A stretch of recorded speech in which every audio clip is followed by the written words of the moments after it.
дар раванди корҳои ободонӣ ва созандагӣ бахшида ба 30 солагии истиқлолияти давлатии ҷумҳурии Тоҷикистон дар деҳаи ба номи Садлӯи Шариф, деҳоти Гулистони ноҳияи Восеъ, сокинони деҳот бо сарҷамъию муттаҳидӣ қитъаи роҳи марказии деҳаро мунфарш намуданд.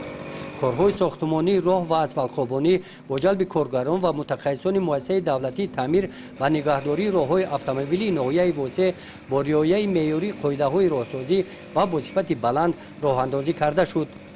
роҳи деҳаи мо аз соли 73 қарни гузашта сохта шуда буд. роҳ дар ҳолати ноустувор қарор дошт.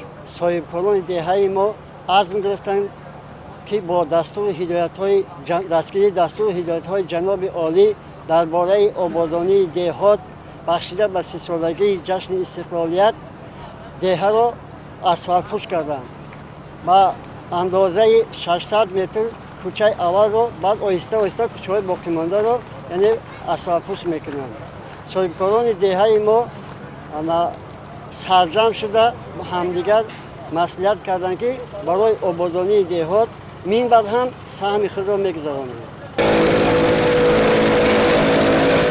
то сохтмони ин роҳ мушкилоти дигари деҳа, норасоии ҷои нишасти хонандагонро ба назар гирифта, бо иқдоми аҳли деҳа назди муассисаи таълимӣ ин бинои нави таълимиро сохта мавриди истифода қарор доданд. бинои нави таълимӣ дуошона буда аз 10 синфхона иборат мебошад.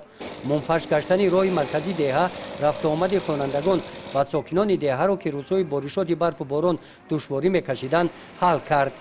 корҳои ободонӣ дар деҳаи ба номи Садлӯи Шариф вузъати тоза пайдо менамояд. сокинони маҳалла иқдом гирифтанд ки то ҷанбасти сол роҳҳои маҳаллӣ ҳамаи 7 кӯчаҳои боқимондаи ҳудуди деҳаро мунфарш намоянд.